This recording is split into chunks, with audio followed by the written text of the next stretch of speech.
um gusto, um privilégio compartilhar a palavra de Deus com vocês. De hecho, o texto que vamos a comentar, estudar e a aprender bajo a direção do Espírito Santo nesta tarde se encontra em Hebreus capítulo 13, os 3 primeiros versículos. Assim que les pido que me acompanhem, que escuchen a leitura da palavra de Deus. Hebreus capítulo 13, solamente os 3 primeiros versículos. Assim que vamos a dar leitura. Dice assim a palavra de Deus: permanezca el amor fraternal. Não os olvidéis de la hospitalidade, porque por aí algunos sin acordaos de los presos, como si estuvierais presos juntamente com ellos, e de los maltratados, como que também vosotros mismos estáis en el cuerpo. Vamos a orar, vamos a hablar com Deus.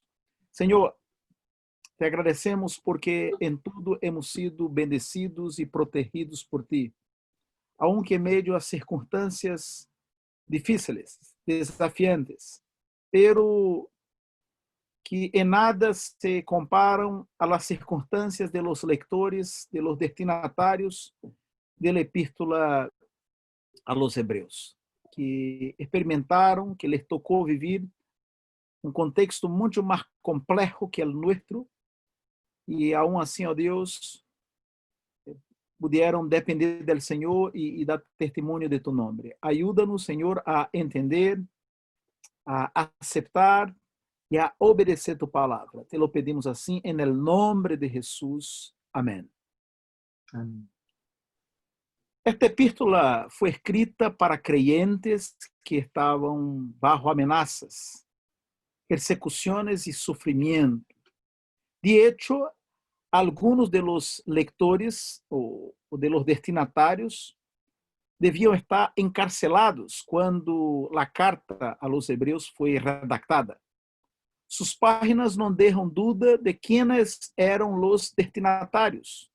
Judíos convertidos, es decir, pessoas que haviam deixado o judaísmo e agora perteneciam à igreja cristiana. Deviene de aí o nome da epístola, Hebreus. Somos capazes de imaginar os riscos que um judío experimentava ao confessar sua fé em Jesus como o Messias de Israel, como o Salvador do mundo? Na época do Novo Testamento, um judío cristiano poderia ser expulsado da sinagoga, perder seu emprego e exponer sua família a necessidades materiais. En el mejor de los casos, este judío cristiano se quedaba al margen de la sociedad y en el peor escenario sufría persecución y muerte. Quando hojeamos as páginas de Hebreus, se nota que alguns irmãos estavam encarcelados e outros corriam risco de vida por sua fidelidade ao Senhor. Obviamente, estas circunstâncias abalavam a igreja. Entre os creyentes, alguns estavam desanimados e não poucos confusos e dispersos.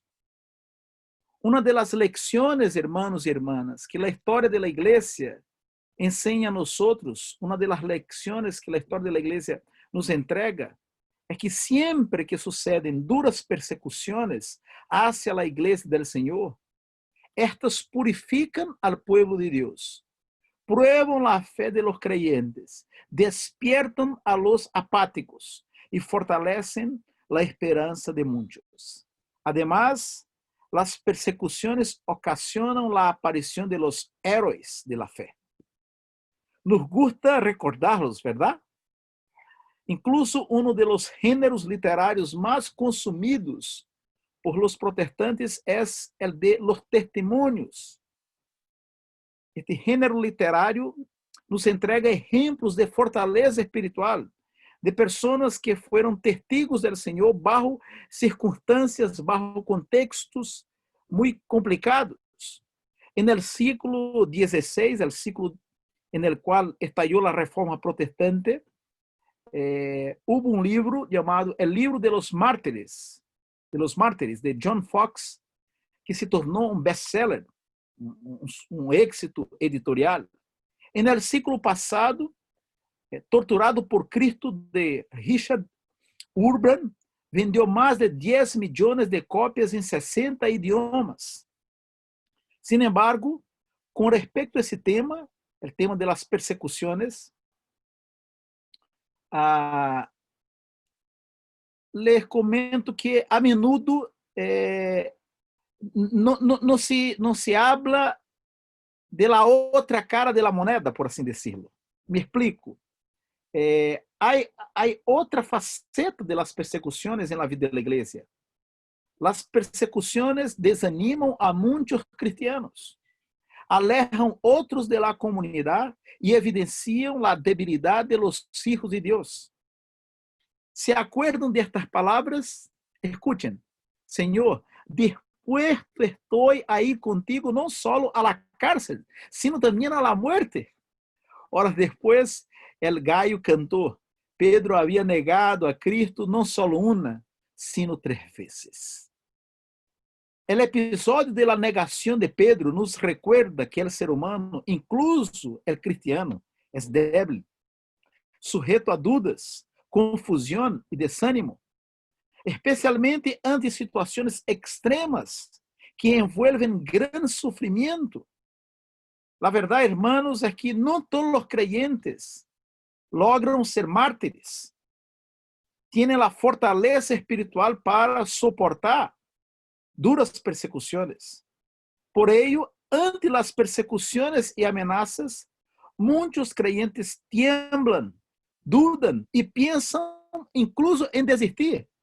Alguns chegam a negar que são cristianos e denunciam a seus irmãos.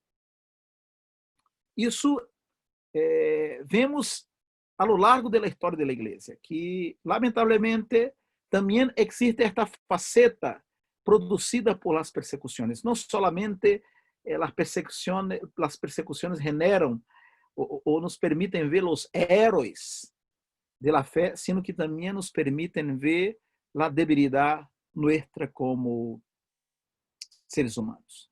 O autor de Hebreus não queria que isso passara entre seus contemporâneos, é dizer, não queria que eles pudieran quedar-se debilitados e volver hacia atrás.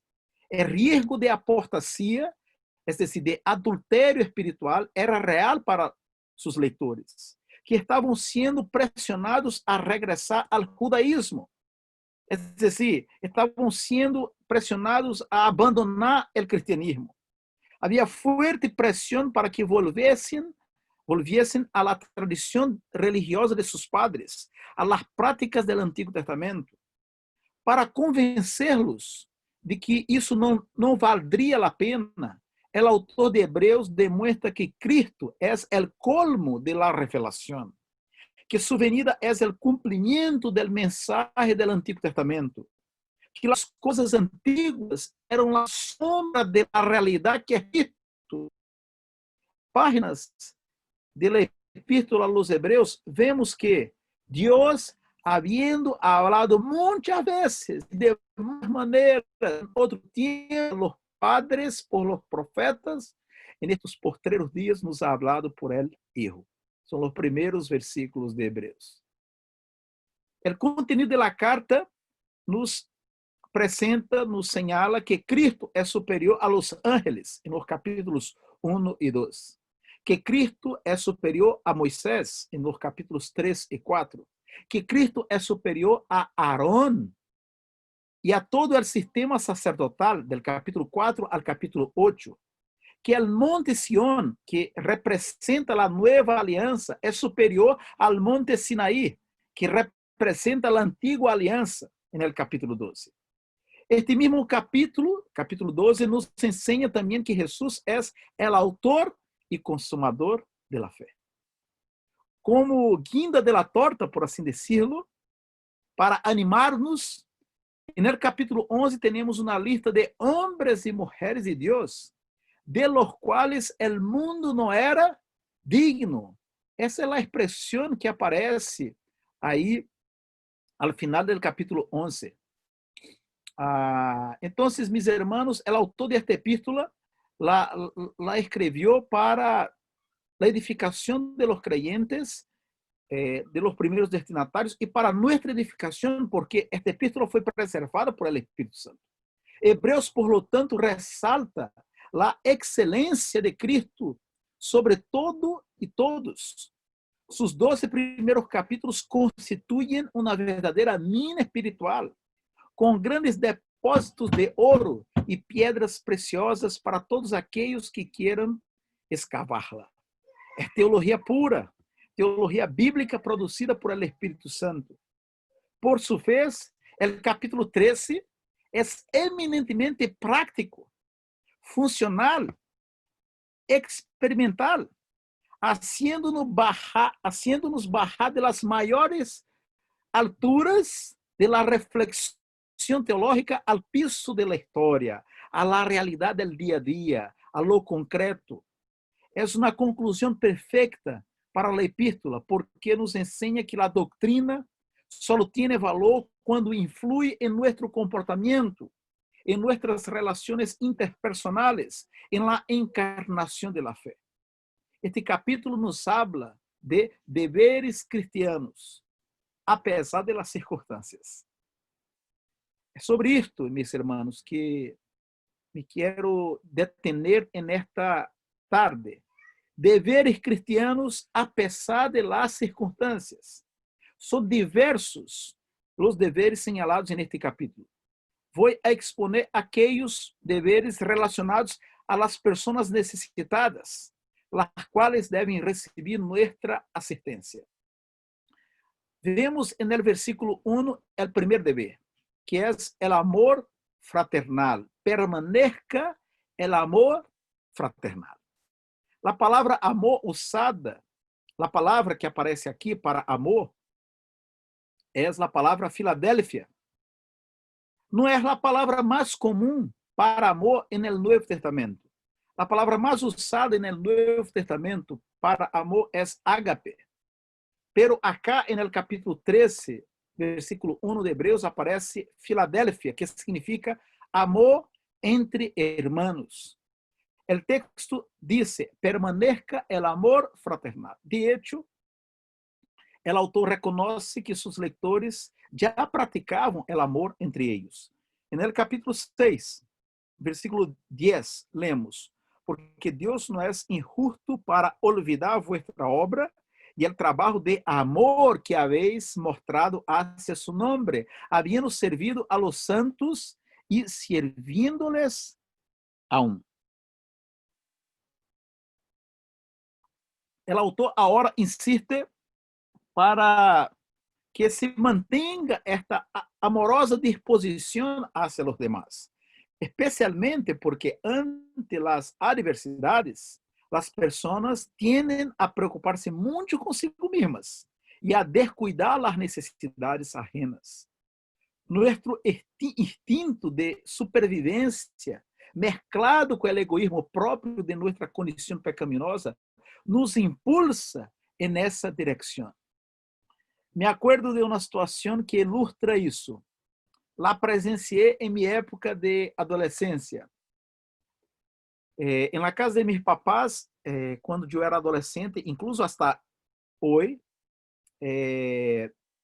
há uma fenta, há um mercadito. E quando eu era adolescente, eu me acuerdo que aquela foi uma época de grande recessão econômica em Brasil, mediados de los anos 80. Faltavam muitos produtos em los almacenes. Um de los produtos mais buscados por la gente era leite nido, me acuerdo. Finalmente, tras muito esforço, mi papá logrou comprar uma caja de leite nido para vender a los clientes. Eu estava em la fenta. Los taros estavam puestos em la repisa, em la estanteria. Me acuerdo que chegou uma senhora e queria comprar todos os taros de leite nido. Explicou que tinha um filho pequeno, que levava tempo buscando a leite, e por isso queria comprar todos os taros. Minha mamá disse à senhora que nós não podíamos vender todos os taros a elas. A quota eram 2 taros por pessoas, porque havia outras famílias que necessitavam comprar leite para seus filhos, assim como a senhora. Assim são os seres humanos, hermanos. Ante la necessidade, tendem a olvidar-se de los demás. Devemos, hermanos e hermanas, praticar o amor porque lo hemos recebido e seguimos recebendo al diário o amor de Deus. No capítulo 4 da primeira epístola de Juan, lemos o seguinte: en esto consiste el amor, no en que nosotros hayamos amado a Dios, sino en que Él nos amó a nosotros y envió a su Hijo en propiciación por nuestros pecados. A continuación, el mismo apóstol Juan afirma, pues el que no ama a su hermano a quien ha visto, ¿cómo puede amar a Dios a quien no ha visto? Hermanos, de gracia recibisteis, dad de gracia. La semilla que prospera no es la semilla guardada en el bolsillo, es la semilla echada en la tierra, lanzada a fin de producir a 30, a 60 y a 100 por uno. La iglesia no es un club, una organización no gubernamental, un partido político. La iglesia es una familia. Somos hermanos porque tenemos el mismo Padre. Somos una fraternidad basada en el amor de Dios. El amor fraternal puede manifestarse de diferentes maneras. Me gustaría plantearles una, teniendo en cuenta que nosotros formamos parte de la Iglesia de Dios, que es una familia caracterizada por una gran diversidad, porque en la Iglesia El Encuentro, en la iglesia Nueva Esmirna, en la primera iglesia y en todas las iglesias que conforman la familia de Dios, hay niños, hay intermedios, hay jóvenes, hay ancianos. Son rangos de edad distintos que conllevam a diferentes perspectivas. Hay personas, incluso en nuestras iglesias, por supuesto, de diferentes lugares de Chile, que vienen de diferentes partes de Chile y que vienen de trasfondos familiares distintos. Entre nosotros, en la iglesia, hay diversidad de costumbres, de perspectivas culturales, de gustos gastronómicos, de estilos de vida, de comprensión. Hermanos, tengamos cuidado con nuestras palabras, con nuestro modo de ser, con nuestro comportamiento. Cuidado com a forma através da qual exponemos nossos pontos de vista e opiniões políticas, especialmente em las redes sociais. É com muita tristeza que hemos visto vários hermanos e hermanas pelear em las redes sociais, ha faltado não só o amor fraternal, sino que também a madurez espiritual. Uma pessoa que é cristiana busca cuidar de seu irmão, busca cuidar do prójimo. Sepamos, irmãos e irmãs, pedir perdão e perdonar. Uma pessoa que não perdona está enferma. Deus pode dar-nos graça para sanar-nos. O amor fraternal é a mais efectiva apologética da igreja. Según Jesús en Juan 17:21, no es nuestra teología que impactará al mundo, sino el amor. El versículo dice, para que todos sean uno, como tú, oh Padre, en mí y yo en ti, que también ellos sean uno en nosotros, para que el mundo crea que tú me enviaste.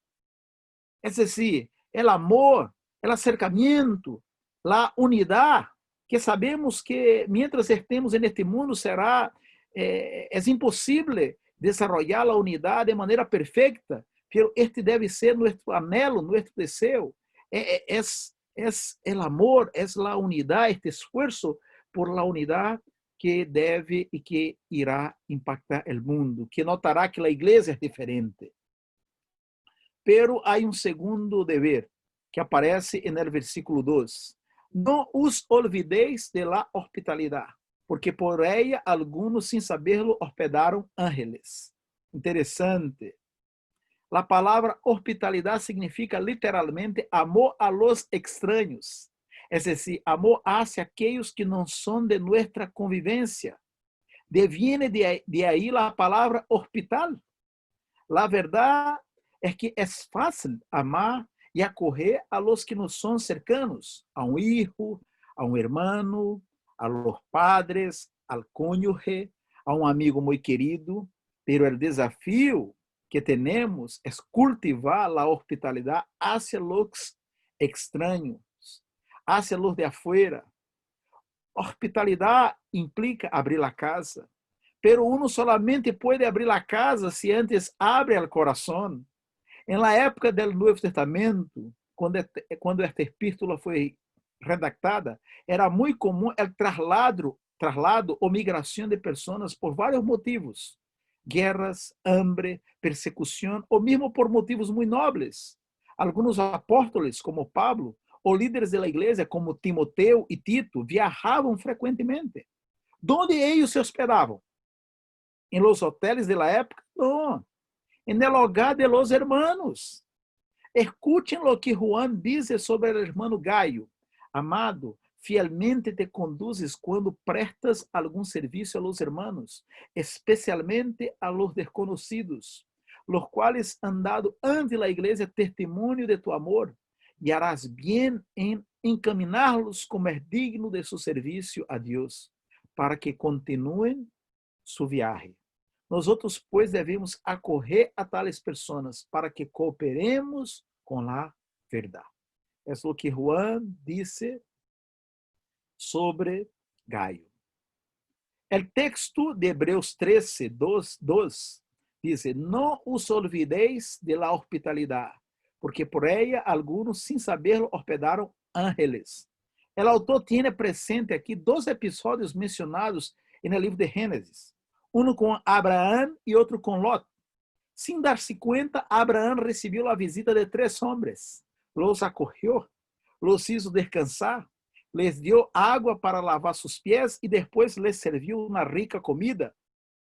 Quizás, certo, uma rica empanada, não. A comida de la época. Estes 3 homens eram 2 ángeles e o próprio Deus, que depois seriam hospedados na casa de Lot. Se tratou de um caso de teofania, uma manifestação visível de Deus e de los ángeles. O autor não está dizendo que nós poderemos receber a visita de ángeles, aunque existam pessoas que afirmam haver visto ángeles. Não, o autor não está dizendo que nós vamos a receber a visita de ángeles. Lo que o texto bíblico quer ensinar-nos é que o creyente, quando acorre a um estranho, pode estar recebendo um enviado de Deus. A raiz de isto, não pensando em uma possível recompensa, sino em Cristo, sempre que seja possível, devemos demonstrar amor e hospitalidade hacia los necessitados. Pablo nos recomenda lo seguinte: amaos los unos a los otros con amor fraternal, compartiendo para las necesidades de los santos, praticando la hospitalidad. El autor de la epístola a los hebreos también no está diciendo que debemos acorrer en nuestro hogar a cualquiera.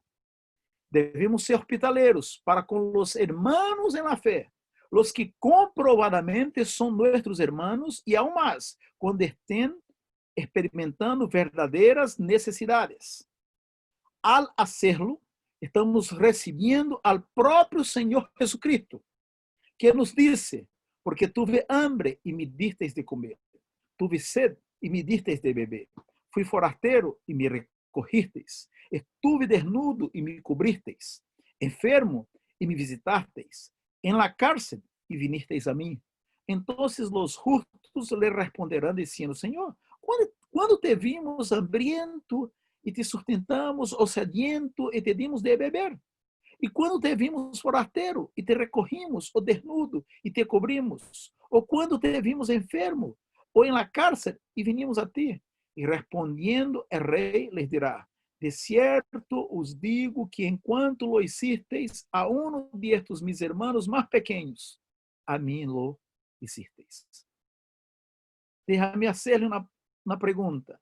Você é capaz de abrir seu hogar e receber a um hermano em la fé? Sim?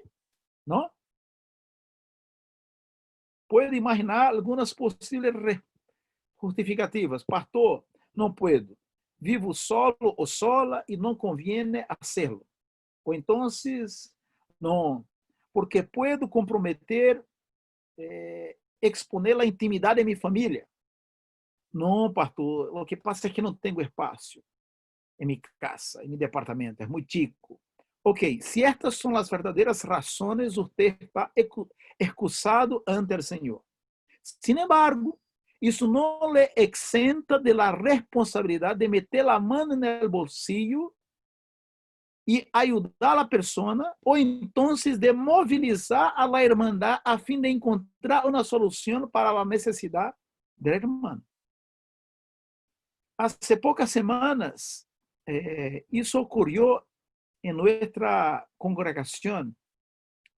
Há um irmão nosso, presbítero Roy Alvear, que cruzou na calle com uma pessoa que vive na calle e que frequenta nossa igreja.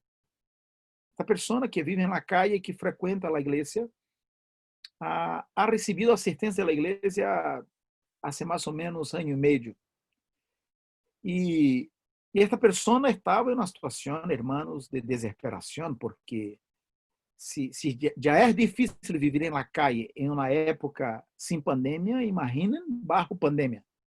Que Roy isso? Roy pôs esta pessoa em um hostel, em uma casa, certo, onde se arrienda pieza, certo, e pagou, isso como o bom samaritano, e pagou, certo, um mês de arriendo. Claro, era uma conta, um monto alto para Roy. E Roy compartilhou esta necessidade com os irmãos do consistório.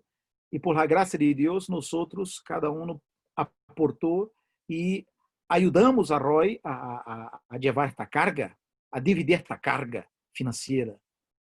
Certo? Meus irmãos, ante uma pessoa necessitada, quedar-se callado ou indiferente é pecar contra o Senhor. Pode ser que você não sepa o que fazer imediatamente, porque às vezes passa isso.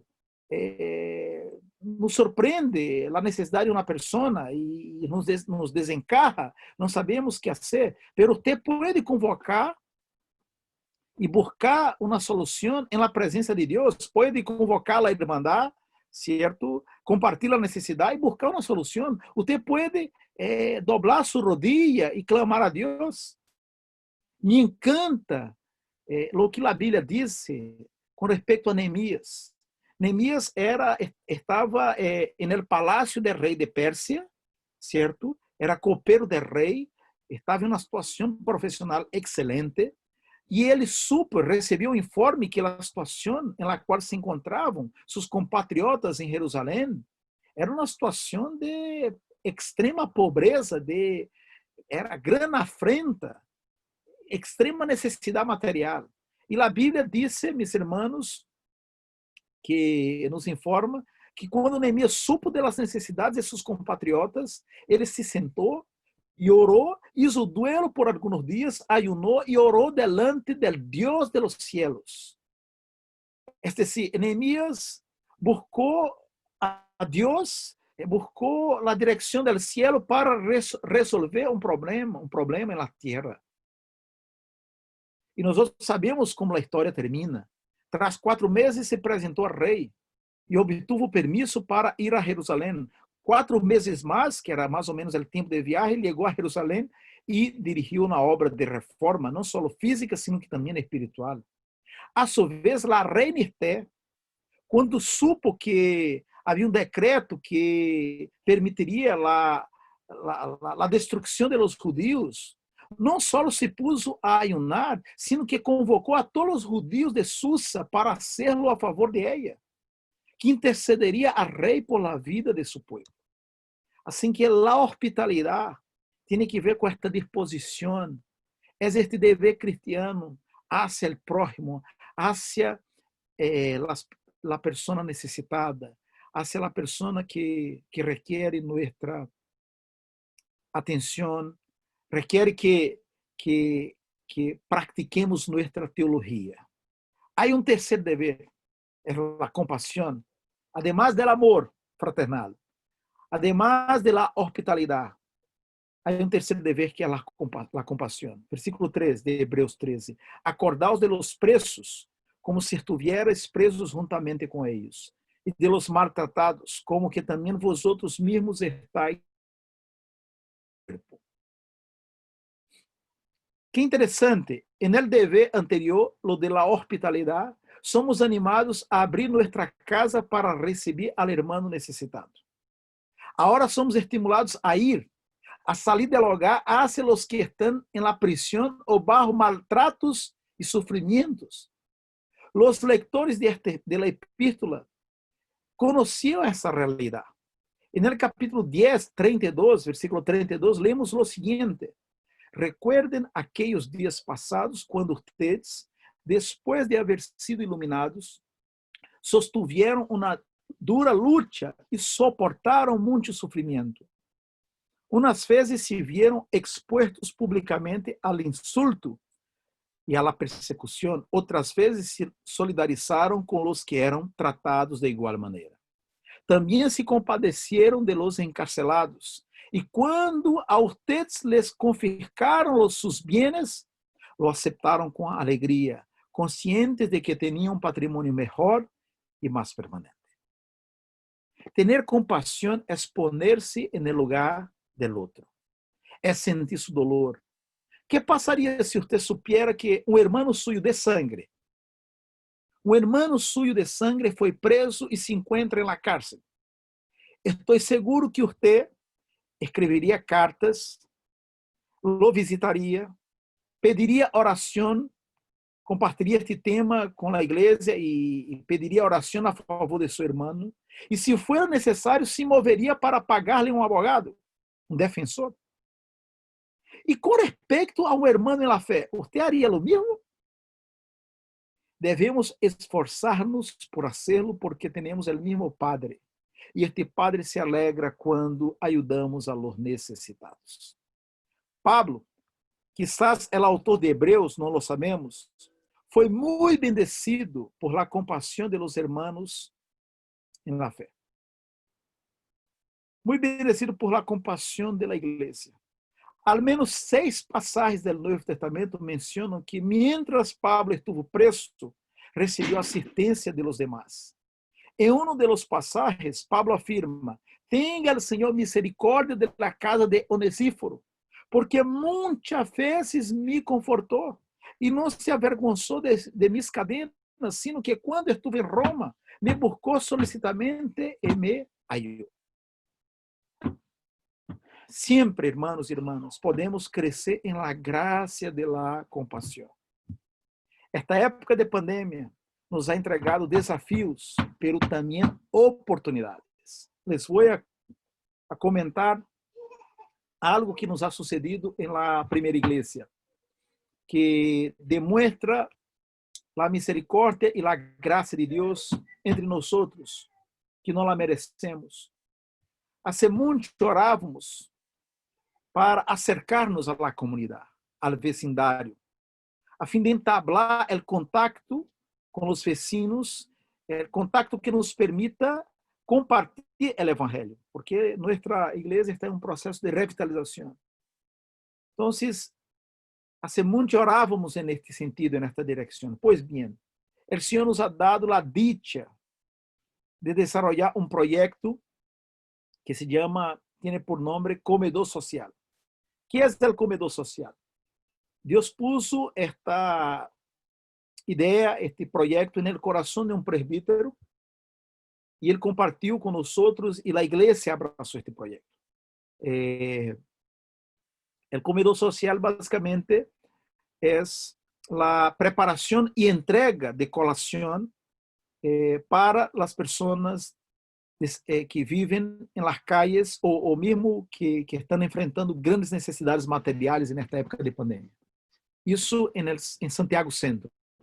E lo mais maravilhoso de esta experiência é que não tínhamos a plata para comprar o arroz, certo? O atum, a carne, a salsa, os aliños, porque esta época de pandemia ha afetado também a igreja nesse aspecto financeiro. E 2 semanas antes de iniciar o projeto, nos roubaram. Nos roubaram, incluso sacaram toda a canheria, não tuvimos gás. Certo? Nos quedamos sem gás. Pero, hermanos, Deus é sempre maravilhoso. E Deus dispôs o coração da irmandade e os hermanos começaram a ofrendar. Uns um saco de papa, outro uma platita para comprar. E hoje existem 3 grupos que se turnam os dias martes, jueves e sábado, cada grupo conformado de 5 pessoas que preparam a colação, a comida na igreja, e han repartido cada dia al menos 100 colações. É decir, por semana são al menos 300 colações que são distribuídas a las pessoas necessitadas de Santiago Centro. O Senhor é sempre maravilhoso. E les comento isso não é para dizer que a primeira igreja, ou 7, não. A glória pertence a Deus.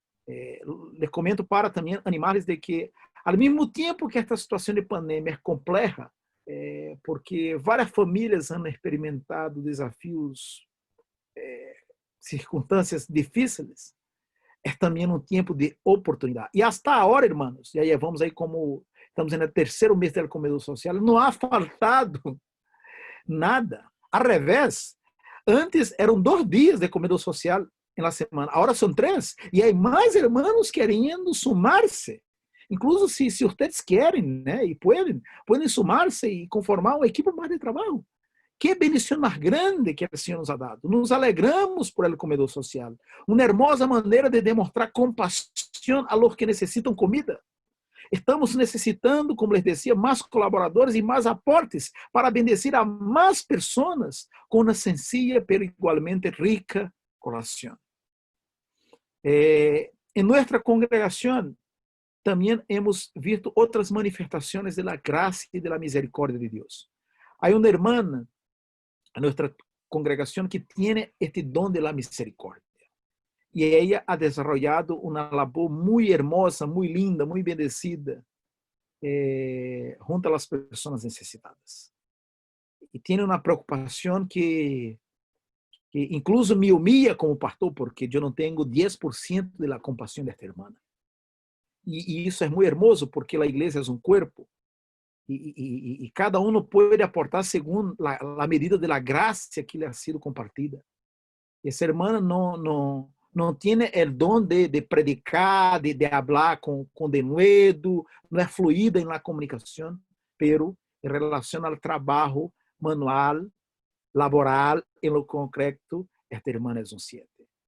Assim que esta irmã, para nós, é um estímulo, uma motivação em relação a la compasión. Que crezcamos, mis hermanos, en la compasión. Demostrar compasión es ser misericordioso. Nuestro Señor Jesucristo afirmó, bienaventurados los misericordiosos, porque ellos alcanzarán misericordia.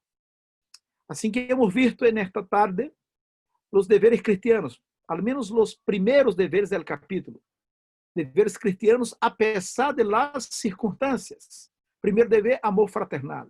Segundo dever, hospitalidade. Terceiro dever, compaixão.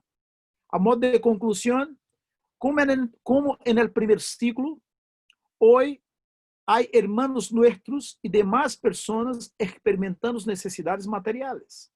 Es probable que entre los hermanos de la iglesia del encuentro, de la iglesia Nueva Esmirna, tengamos personas sin trabajo, sin empleo. o que enfrentam outras problemáticas.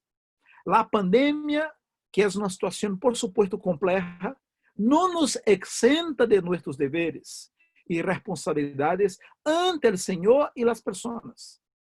Assim como as persecuções não exentaram a los cristianos que receberam esta epístola de los hebreus em relação a seus deveres, a pandemia não nos exenta de nossos deveres.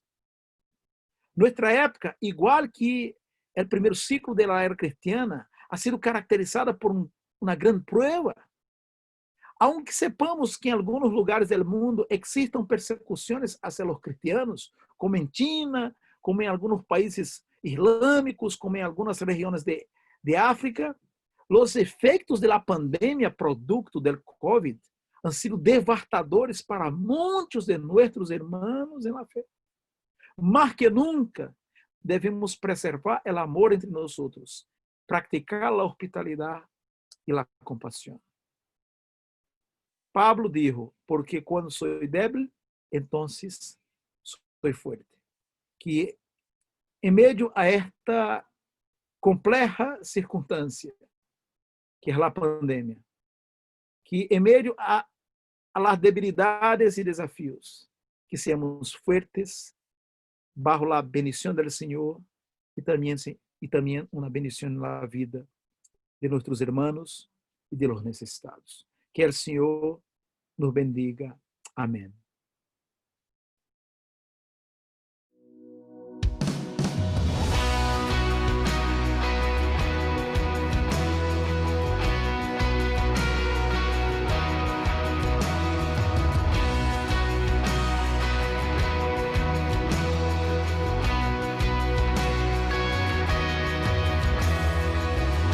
Castillo fuerte es nuestro Dios, defensa y buen escudo.